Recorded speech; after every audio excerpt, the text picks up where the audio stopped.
This is when you could be a free-range kid. And she would see me just walk out the back door, and I'd disappear into the fields for hours. This kid just wandered around, searching out what was ever around in the fields, and I would always come back with some treasure, some old hat or discarded tool. We had to take off our face mask. So we're in 30 feet of water off the coast, and all of a sudden that cold water hits you, right? Sucks the air out of you, and your first panic reaction's right there. If you're down there and your mask gets knocked off, you can't panic. It was a touchy, scary situation. There was 2 nurses there that were experiencing these kind of things, and they were as calm as could be. And they were my heroes. I was watching them and how they were working, and I picked up on what they were doing. When you look back in hindsight, everything is 2020. In hindsight, we make mistakes, we're learning from it. In hindsight, yesterday and your tomorrow. In hindsight, is so much clearer now. Hey, what does it take to remain calm and decisive when the stakes are high? Whether leading expeditions in the wild or managing crisis in the courtroom, today's guest, Michael Reinhart, knows firsthand. An explorer, adventurer, journalist, and the host of the acclaimed podcast, Whiskey and a Map. Michael has traveled to some of the most remote corners of the globe, connecting with cultures, uncovering stories, and leading through challenges. His unique background in law, leadership, and adventure makes him the perfect guest to discuss resilience and the mindset needed to navigate life's most demanding environments. Welcome to Hindsight the Podcast. I'm Lee Jones, your host. Good morning, sir. How are you doing? I'm doing very well, Lee. How are you doing? I'm doing pretty good. Appreciate it. I'm excited. I went on your website and I'm looking at the gallery, the photo gallery, right? And I'm like, Jesus, this guy's amazing. So I definitely want to tap into some of the experiences because, I did 26 years in the military. And when you go out of the country, when you go out of your city, your state, you gain more perspective. You broaden your understanding of what reality is. And so for you, specifically, just going to different parts of the world, I am interested to see what your brain can do. You know how you hook up a battery from one car to the next to get that charge? That's what I'm going to do. Hook my brain up to your brain right now and see what I can learn today. So where are you calling in from today? I'm calling in from Central Valley of California. I know. How was the weather? We talked about this in the green room a little bit, but how is the weather there? I'm chilly right now, but I know that it'll probably be in the 70s a little bit later on. How about you? Yeah, it was in the low 30s this morning. It'll get maybe 50 this afternoon. It's a nice sunny day. So we're not doing too bad. Yeah, we got the same thing. I walked my dog this morning. It was 33 degrees, I think it is. So bundle up. So anyway, this is Hindsight the Podcast, and we like to talk about hindsight, right? So things that we've learned in the past and those decisions, crucial decisions that we made throughout our lives, throughout our careers that have made us who we are today. So I'm very, very, very interested in learning just a little bit about you. Now, I said some things in the intro, but just give us a little first-hand tab of who you are.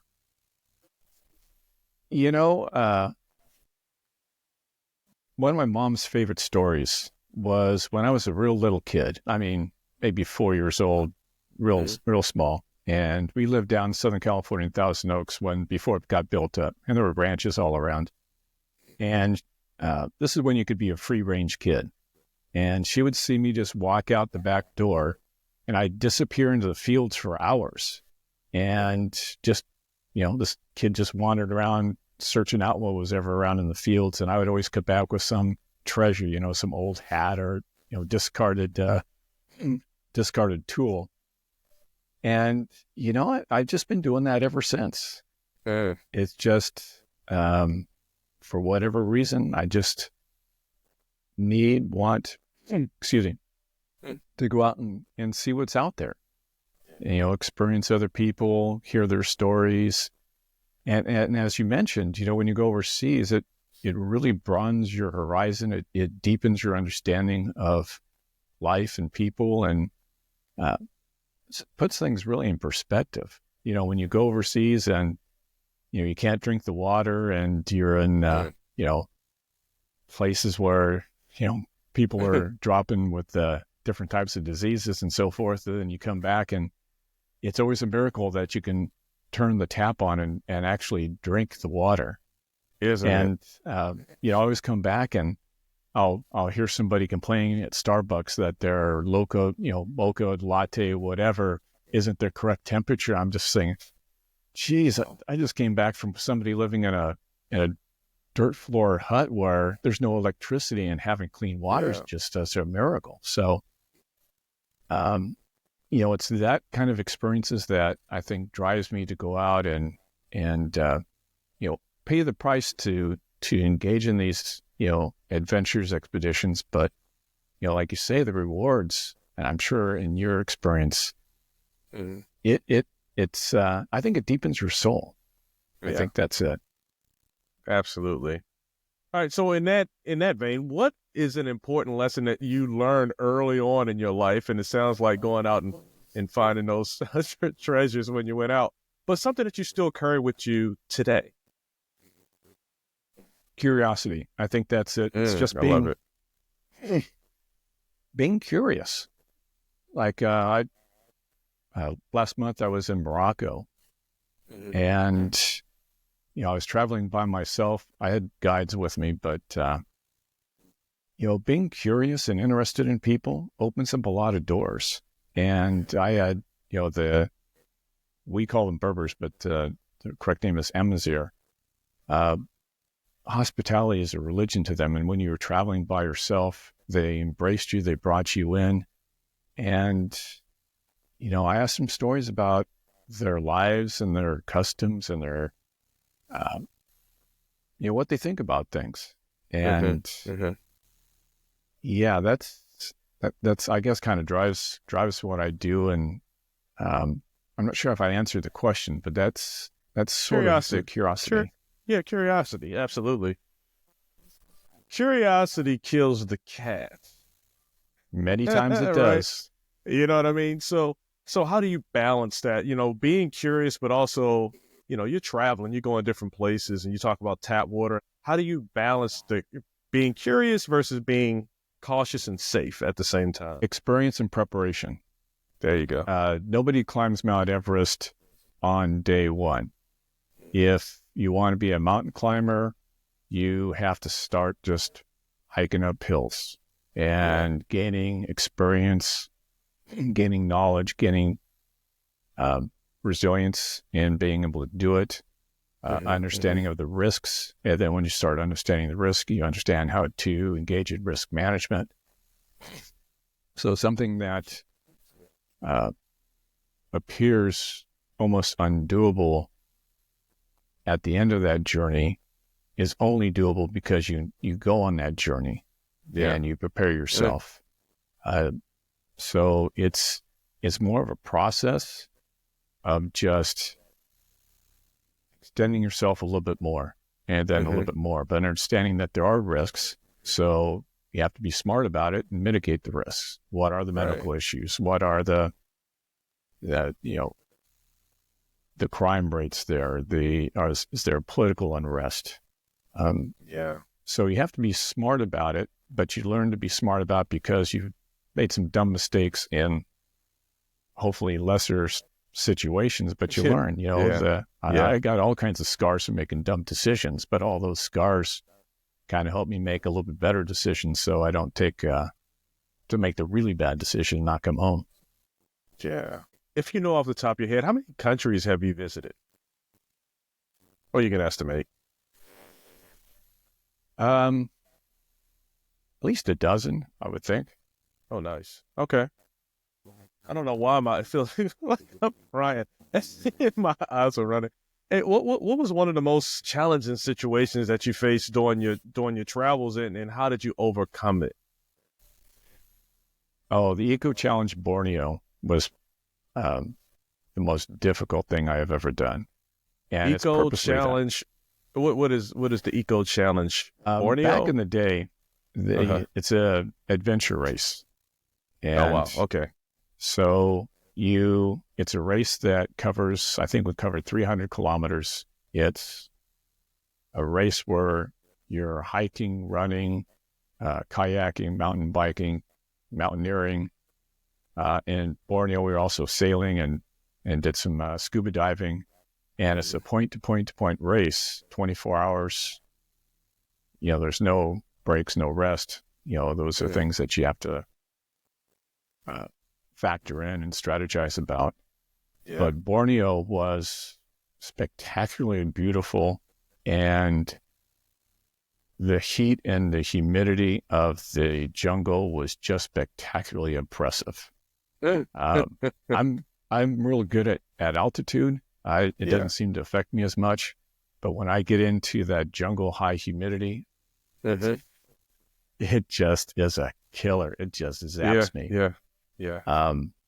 We'd be going along, and it'd be, in fact, I remember there was one night we were crossing into a real remote part of the jungle. They called it the Lost World.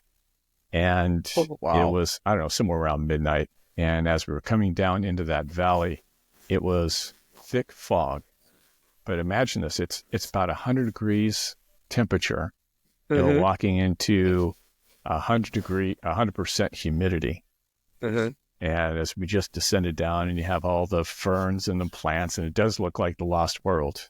Right. But, that humidity is brutal, and then you got the leeches that are on you. And goodness. Yeah, there were times that, I was a hurting puppy. It was very difficult. I remember, has nothing to do with this. I've never done anything like that, even in the military. But I do remember in the military, one of my biggest challenges, and we had to overcome it, and I'll keep it really brief. It was me and 8 other guys. We had just went to a leadership school. So our unit we were tasked to go to Bosnia for peacekeeping, right? So our unit was in the air on 9/11, the day the plane started crashing and everything. So, first, I remember sitting in the office, doing my paperwork, getting prepped to go to Bosnia to follow up and catch up with them. And now planes are crashing. So I remember that part. Fast forward a couple of weeks, we finally got the airplanes to go again, and we're traveling out to meet them. But we went to the wrong place. And me, to your preparation point, me as the leader of this group, I'm figuring the Army does everything else for you. Right? They're going to obviously do our tickets and send us to the right place. I've never been to Bosnia before. They sent us to Skopje, Macedonia. So they sent us there, and we get out there, and it's a tiny airport, compared to what you're used to. You get your bag, and then you're outside, and that's it. So we're out there, we got our bags, and we're trying to figure out, all right, where's the trucks? Usually everything's right there waiting. You always hurry up and wait in the military. So there's nothing there. We see people walking around with AK-47s. Guy comes up, hey, you want to ride? We'll take you ride anywhere. So we're thinking, I don't want to be on CNN, hostage. You know what I mean? So that's the first thing. So we're like, no, but we have no idea what to do. And so we get together and we're like, all right, so we tried to call our unit back home because we usually have some people that don't go. They were no help. And then finally one of the guys said, hey, let's call, and this was after like an hour or two. It's starting to get dark. Let's call the Macedonian embassy. And so I was like, it's a great idea. The problem is the ATM's there. I had a Visa. They only took MasterCard. The phone, like everything was, we didn't have what we needed, right? The phones required some sort of money. Like you can't just pick up and call the operator. Like you have to put money to get a dial tone. So thankfully, one of the vendors there, he gave us a $5 calling card. We called the embassy and lickety split. They were there. Took us to Kosovo. Took us to Italy. So it was all these places. We were way out of the way from where we were supposed to be, and nobody knew. So that was my most difficult one. I should have been on somebody else's podcast, probably your podcast, telling this story instead of taking up all of your time. But have you had a situation like that when you're actually traveling and there's a mix-up of some sort, or there is something that you just didn't foresee happening, and how did you handle that? And you've been places, so I'm pretty sure that's happened a lot. I'm trying to think of a particular time. But nothing spectacular as that. But let's go back to you in Macedonia, because that is an excellent example of how resilience and leadership works. Because the military, the training that you had when you landed, you already anticipated that there'd be problems. That's right. Just what you were taught, right? Whether you know about them or not. So when this happened, nobody just you didn't crumble. You said, okay, here's the situation. We got a new challenge. You were engaging in risk management. You understood what the risks were. You were going through all the alternatives, but your training in risk management told you this is what you want to do. Like you said, you don't want to end up on CNN getting in some truck with a bunch of folks that don't like you with AK-47s. Exactly. And then you worked the problem, right? And you had that commitment to succeed and to get your people where they needed to go. And that is a really good example of good, resilient leadership skills. Is when you're faced with that unknown, you're in a country you shouldn't be in, you don't have, because you weren't, it was unexpected, you didn't have all the tools, but yet adapted and overcome, but in a calm manner, working through the problem. And that's a great example of, resilient leadership. And that's how people in my world survive. Yeah. It's that, when you're looking into that jungle that you're about to go into, right? Obviously, you know that there's stuff that's going to happen. That's why it's called adventure. Things are going to happen that you don't know about, and the challenge is to experience it, to overcome it, and then that's the price you pay to get into there, to see new cultures and experience life in that harsh environment that like I say, it deepens your soul once you survive it. But that was that's just a great example of you and your guys working that problem. And that's what that's what you need to do to survive. Oh yeah, absolutely. Absolutely. So back to you, how did your work and I'm name some countries because we never named any, I don't think, to this point. Oh, actually you did. But how did your work in Guatemala and Kenya impact your world view and leadership approach? Guatemala was, that was a real learning experience. I spent over the span of about 5 or 6 years, about 7 to 8 trips into what's called the Alta Verapaz region. It's the mountainous region in Guatemala. And the people who live there are the Maya Indians. Okay. And we were there to start setting up temporary medical clinics and assisting in school projects. Now, we really didn't know what we were doing. So I go in, I was on the first group in, and we're doing just site evaluations, and we're getting the lay of the land. And there's some cool stories that came out of that. That was Guatemala is this different place, but we were setting up a medical clinic. Okay. We brought in the nurses. We brought in all the equipment that we needed to do, and what we had anticipated is that the need was so great. So we're in this small little village, and we're thinking we're going to maybe 100 families that we'll be able to treat over the course of a couple of days. The need was so great that the word went out through the forest and the jungles about there's a medical clinic, and they hadn't seen a doctor. And we were overwhelmed with people. And it was something we had not anticipated. We didn't have the experience for. All the men in Guatemala walk around with machetes. So you don't want to get them angry, but they were getting angry because they had traveled, some had traveled days to be there. Yeah. And we had a line that was very long. Some of the people on our team freaked out because it was a touchy, scary situation. Yeah. And there was 2 nurses there that were experiencing these kind of things, and they were as calm as could be. And they were my heroes because I was watching them and how they were working, and I kind of picked up on what they were doing. And then me and a couple other guys, we got this system going. We did a triage, and we started working the problem. We started getting people moving, called out those who were really needed medical attention for those who really just wanted just to be seen because they had never seen a doctor or just needed some vitamins. And we avoided what could have been a really ugly situation, but that was a learning experience. is that, on the cusp of what could have turned ugly, okay, calm down, work the problem, see what we can do, and get it done. So that's where, it starts, is you're making close to a very bad situation and you work the problem. But, those two nurses are the ones that initially taught me. The one, probably the best lesson that I learned was when I was 12 years old. And I wanted to learn how to scuba dive. And I'm this skinny little kid. And for some reason, my parents said yes.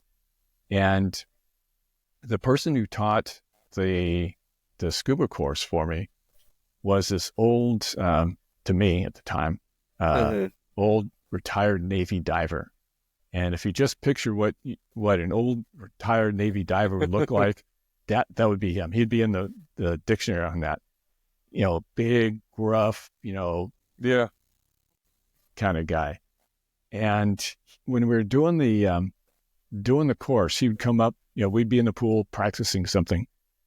He'd come up behind us and turn your air off or pull your mask off or whatever. Right.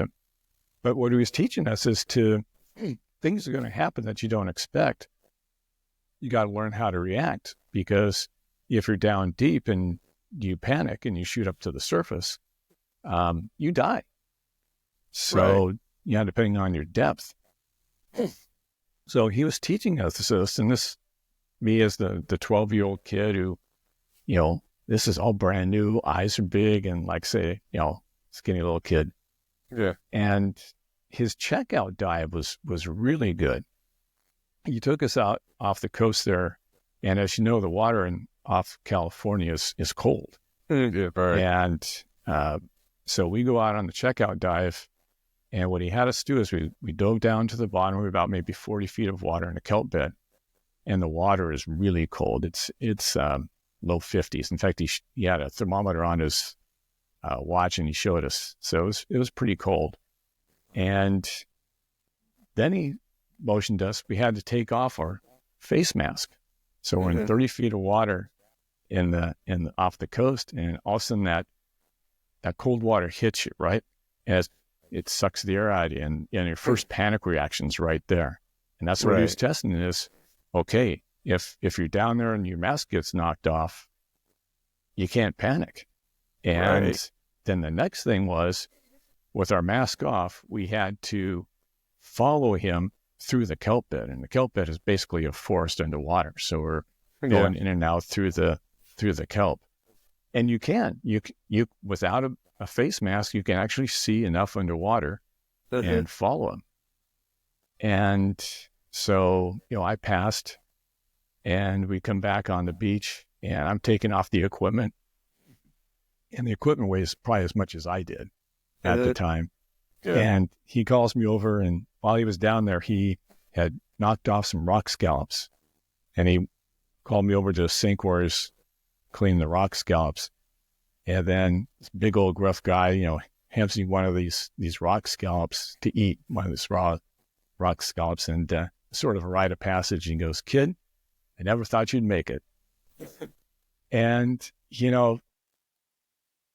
it still gets me that, this rough, big Navy diver kind of said, "Yeah, you made it." Yeah. And ate the scallop. But what he taught me was, those were the first lessons of things go wrong. Yeah.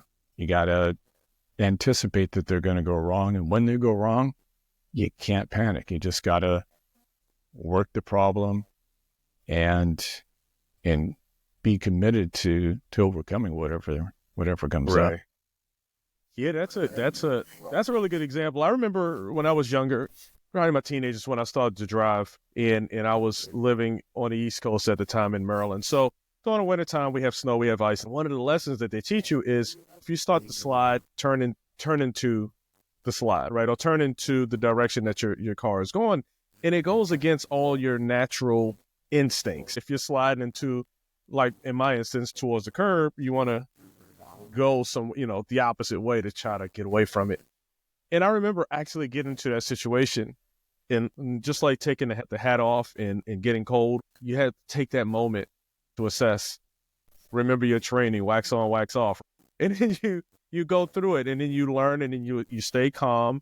And I believe that is probably the most important part of it, is just having the training, having the understanding of what it is that you're supposed to do, because that gives you a foothold. Now, it may work, it may not work right in the time if you execute it properly, but having that training and having that clarity of what you're supposed to do when things go wrong. And I believe your scuba diver, training, those teachers that are invested in your success, right, are super important.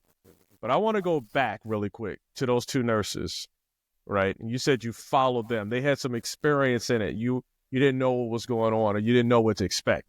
But what strategies did they use, and do you use now to remain calm and focused in high pressure environments like that? You have to picture where they were at. We were in a cinder block room that was a school with an aluminum roof. It's probably 90 degrees outside. Yeah. 110 degrees inside. Chaos is happening. And, these nurses, they had work, they had work to do. They had patients and people they had to serve. And that's what they're focused on. They said, things are chaotic, get the job done. And they just started processing and just focusing on doing what they needed to do to help those people. And just observing how they kept their cool and focused on what they needed to do and why they were there. Yeah. That was just an important lesson of remember why you're there. Remember what job you have to do and get it done. Yeah. Storytelling. You're a journalist. You still are? Yes. Okay. So what role does storytelling play in bridging cultural divides and inspiring others? And bridging cultural divides, you have people come in with the machetes and they're a little anxious, right? Because they want to get seen by you. So you have to bridge that cultural divide. Like, what role does storytelling play in bridging those cultural divides from your perspective? Yeah. Yeah. Everything's, if you break it down, everything's a story. Yes, sir. Whether you're going down to the local store and whatever you see, but, and people are stories, and we communicate by stories, and we learn by stories. So, you go in and you listen to what people have to say, and they'll tell you the story of their life or the story of their people.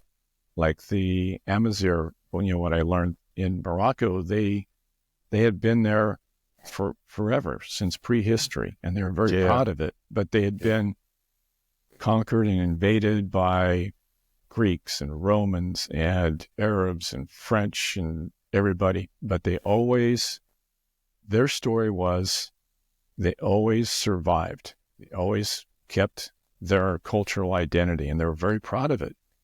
And that was their story of how important they were, how unique they were, and that they could survive as a culture and as a people, no matter what happened. Yeah. There was an earthquake there last year that was devastating. And I was going through some of the villages, seeing the damage, and, the people are resilient. It was very difficult. Many, many, homes were lost and people are living in tents. Yeah. But they were in Amazigh. They were going to make it. They were going to rebuild, and they were going to survive and thrive. So, those are the kind of stories that you get from people and just asking questions and listening. Yeah. Yeah. And I'm blasting through it. So, but how do you cultivate like resilience in environments where cultural or physical challenge push you to the limits? Now, this could be over in some other country, or it can be in right here at work. So what are some ways that we can cultivate resilience in those types of environments? Well, it's two different things. Let me start with the trip into the jungle I did last year in Cambodia. So I hired a guide to take me through Cambodia as I'm doing my thing. And one of the things we're going to do is we went into the tribal regions, which is in northeast Cambodia and real close to the border with Vietnam. And they call it the tribal regions because it's made up of different tribes that are not necessarily ethnic Cambodian, sort of a mix and on their own. But to get into there was this long hike through the jungle. And again, high heat, high humidity, which of course I love. And I was suffering. I came close to heat exhaustion twice, but because of Borneo and other places, I knew how to treat myself to bring me back down. And what made it a little bit difficult was the tribal guide that we had. He was about maybe 4 foot something, and I'm 6 foot. So as he's cutting away through the jungle, he's cutting it for a guy who's 4 foot something. Yeah. And I'm stooped over trying to follow him and stupidly trying to keep up with this guy who lives there. And it was a sufferfest just all day getting back in there. The scenery was beautiful, but it was a sufferfest. But what it is that's the buy-in. That's what you got to do to get to these unique spots. Because where we ended up, where we set up camp, was on this small river next to a waterfall, and it looked something out of a movie set. And the bushcraft that these tribal guys had was just remarkable. With a machete and bamboo, they created an entire camp. They created a structure for us that was covered, where we strung up our hammocks. They fashioned cooking bowls out of large bamboo, drinking cups out of small bamboo, everything. I mean, it was just remarkable to see how they set up this camp out of basically nothing but bamboo. Even the fashionings the lashings that they tied things together were made from strips of bamboo. And we had a nice dinner there, cooking in the bamboo pots. And so it's that experience. The buy-in was the Sufferfest, but that experience there of seeing that camp and seeing these guys, and they don't even speak Khmer, which is the language of Cambodia. They're speaking their own tribal languages. So it was very difficult to communicate except by the universal hand gestures and facial expressions and what have you. Yeah. And, we sat down that night, and one of the tribal guys had brought some homemade rice wine in a little water bottle, plastic bottle. And, the three of us, they had fashioned these little cups, and the two guides, tribal guides and myself, were sitting by the river, and he was pouring out this rice wine that we were just sharing by this river. And, as night was coming down, and, they couldn't speak English. I couldn't speak what they were speaking, but it was a pretty cool shared moment of just three guys just sitting around, just enjoying the evening and a little bit of rice wine. So it's the buy-in again to get to that spot, to have that experience. And then the next day, we're going through the jungle, and they were pointing out different trees and plants and so forth that had different medicinal properties. And it was just fascinating. You walk, you and I would walk through there, and it's just a lot of green trees and stuff. They're walking through, and it's a pharmacy.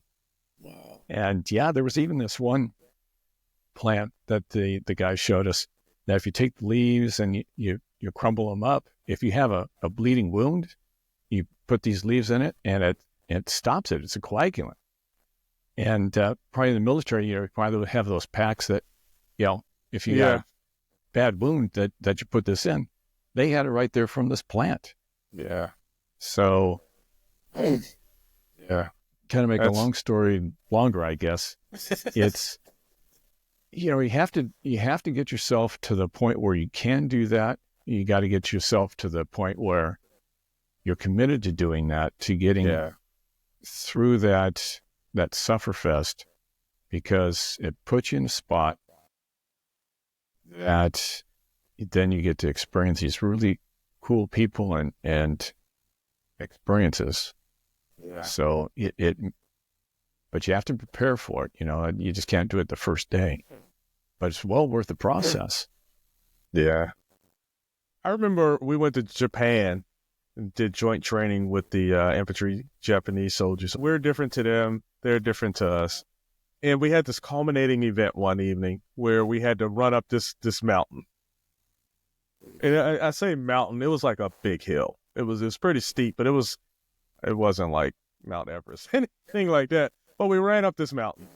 And, I kept telling my guys, I was like, all right, come on, dig in, get your mind right, because, we're not going to fall out in some other country. We're not going to fall out this run. To our credit, no one fell out. I was looking at their soldiers like they were falling out, and I'm just putting that out there for ego purposes only.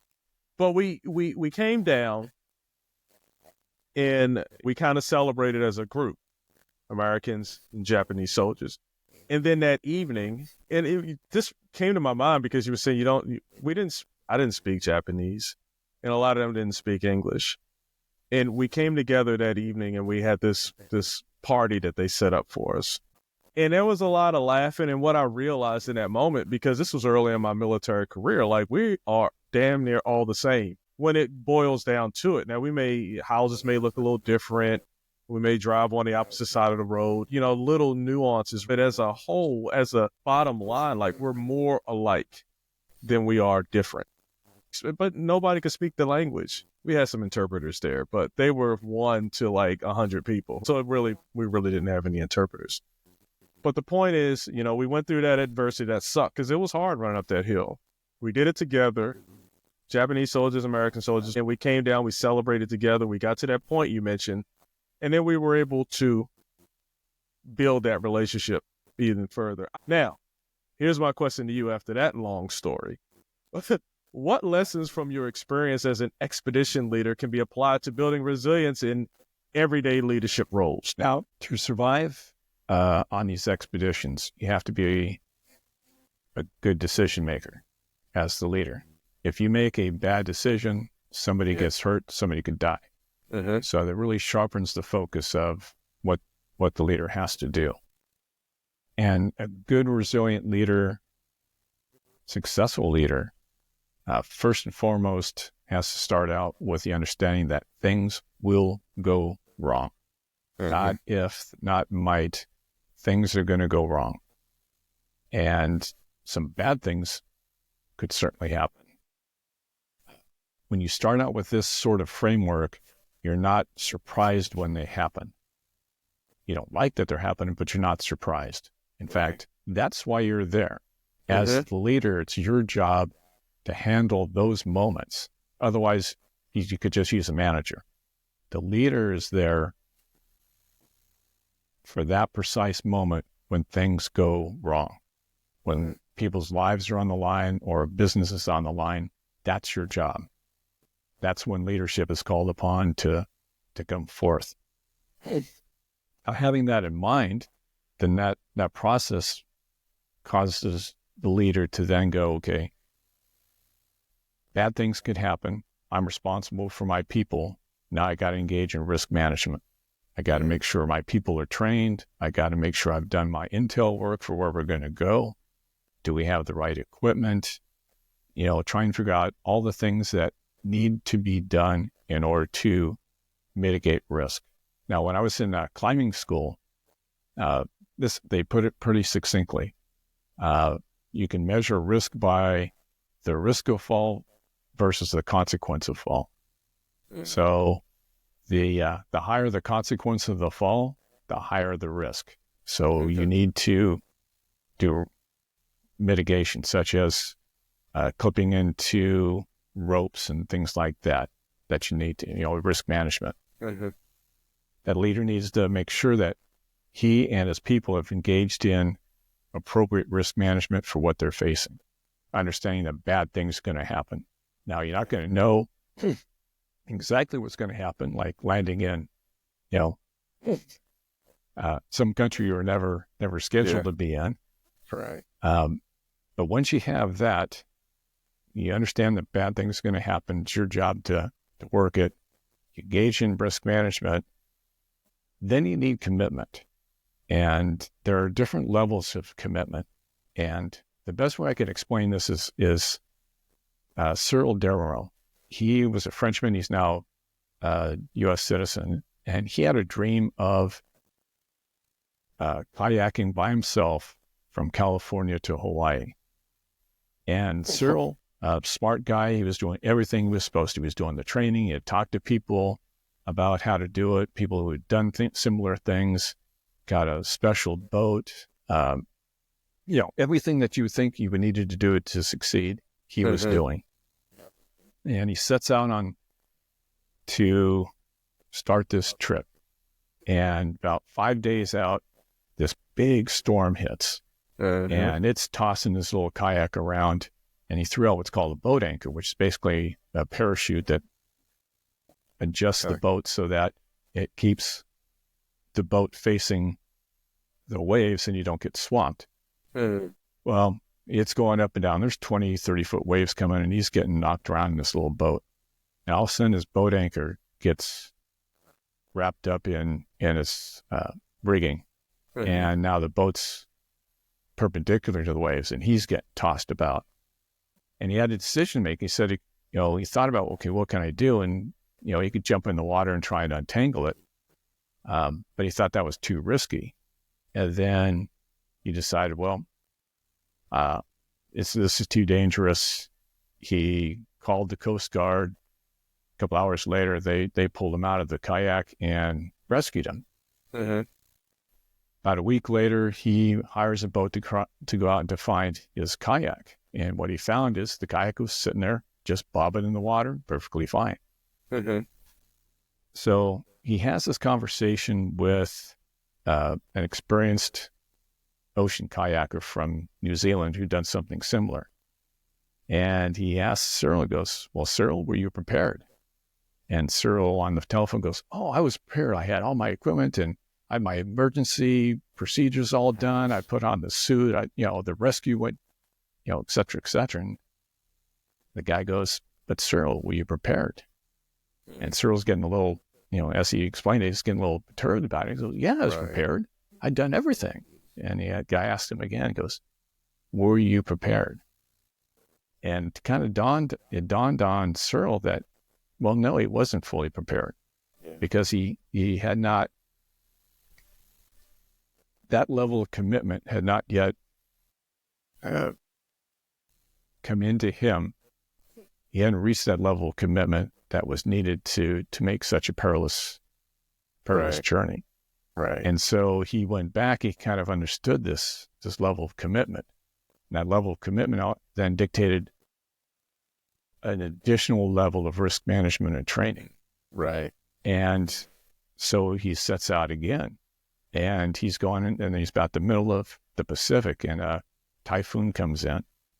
And he's bobbing around. It was just as bad. And he said he wasn't scared. He said that at that point in time, he was willing to die in order to accomplish his task. Now, it wasn't suicidal, but he had reached that level that, he was going to do it. Whatever it took, he was going to do it to succeed. And he did by himself. It was like 43 days. He kayaked from the coast of California into Hawaii. So that's the kind of ingredient last that you need to have, is that level of commitment of no matter what the problem is, we're going to solve it. Yeah. Those are the three, that whole process of resilient leadership that I've come to understand and that I've seen in the folks, the adventurers and explorers that have been successful and that haven't died, which is a measure of success. They engage in that. And you talk like West Hansen. He kayaked from the source of the Amazon River to the ocean. And his level of risk management preparation was just off the charts because he knew of all the perils, including the bandits and the narcos that he would have to, engage in and everything.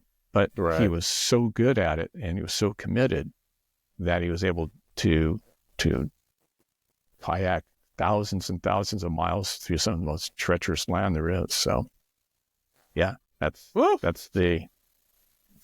resilient leadership, and it applies.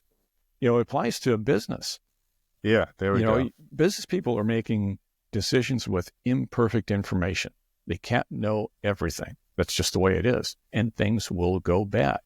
So the resilient leader in a business, your job is when it hits the fan, that's when you got to be called upon to do your job.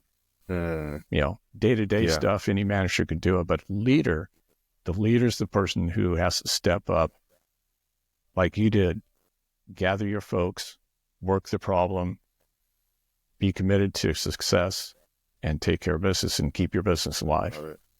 I love it. Hey, so Michael, I've asked you some questions. I told you I went on your website and I saw those photos. So I want to hear some of those great stories that you had, get some insight on there. But is there something that you like to talk about that we haven't covered just yet? Yeah, we talked about, adventure and exploration, resilient leadership, and that it gets you to places that you get to experience. And there's some really weird stuff out there. It's things that really challenge our notions of reality. And I'll give you a quick example. When I was in Guatemala on that very first trip, there were two workers out there, Peace Corps workers, that we were teaming up with. And they asked me to go out with them to find this particular waterfall out in the jungle. I said, sure, let's go. And so we go out there, we find the waterfall, gorgeous, coming through the jungle. But as we're walking back, we were approached by two of the villagers. And one of the villagers, who I came to be friends with, was one of the village leaders, and he was sort of a folklorist too, local historian. But he walked right up to me, and I'd never seen this guy before. And we're about halfway back to the village, and he walked up and goes, I had to come out and meet you because our two spirits met, and I needed to come and see who you were. I'm standing in the jungle. I don't know who this guy is. I'm looking at the Peace Corps workers, and I go, I didn't know my spirit was out there walking around without me. Right. But he was, that was it. He was honest, and to him, how do you explain that? Yeah. That our, and he was earnest that our two spirits had somehow connected. And he was right, because we became good friends. Right. In the years that we came coming back, and, he shared a lot more stories about the life of the Maya there and the struggles and everything. And wow. And other weird stories about witches and warlocks and things that had happened in the jungle. Yeah. But it's, you mentioned something earlier that I think all people who travel, who are open to it, understand, is that we're all the same. Whether we're squatting in a jungle somewhere, freezing in on a glacier somewhere, we're all pretty much the same, which is reassuring in a lot of ways, humbling, because you know that, there are a lot of good people out there. But there's just a bit of difference. And that's kind of the spice. To make it special. Yeah. That's the kind of the spice where, I could be walking through a jungle in Cambodia and somebody's showing me a tree that can cure this. And then we have some, rice wine by the river. Yeah. Or, in Guatemala walking up and all of a sudden you learn about all these different tales and spirits and so forth. So it's worth the price to get out there. It is. It's worth the price of suffering through, heat exhaustion or, freezing and, whatever, you have to do. The miles you have to put on to just get in shape to do all this, Right. when nobody's looking. So, I think that's really the lesson, the path that I follow is just that I'm always curious about that little spark, that little difference. Yeah. Yeah. I like it. Hey, so thank you. You took me on another mental journey, so I appreciate that. But Michael, how can the listeners connect with you and learn more about your work and things that you got coming up? Best would be my website, which is michaeljreinhart.com. And, the podcast is Whiskey and a Map. Those are two good places. But the website, I try and keep it up, but, you always have that balance between being out in the field and sitting in front of the computer. But I hope people go there, enjoy the photos and the stories. And I hope they're inspired to do what I've done, what you've done in the military, is get out there and experience the world. Yeah. It's worth getting off the couch. Absolutely. Absolutely. All right. Thank you, Michael. Thank you. Thank you for taking us. Thank you very much. It's been a great conversation. Thank you for taking me on a journey through your adventures and leadership experiences. Look, your insight into resilience, cultural connection, and decisive leadership are truly inspiring. And look, to the listeners, I hope you enjoyed this episode as much as I did. And don't forget to subscribe to Hindsight the Podcast on your favorite streaming platform and YouTube so you never miss an episode. And until next time, remember, every challenge is an opportunity in hindsight. Hey, thanks for joining me here on Hindsight the Podcast. I'm your host, Lee Jones. I hope you enjoyed this episode. I know I did. And while I have you here, why don't you take your mouse, go over and click on that subscribe button. No, not right there. Over to the right. No, down, right there. Boom. Thank you. Now, thank you for subscribing to Hindsight the Podcast. I'm your host, Lee Jones.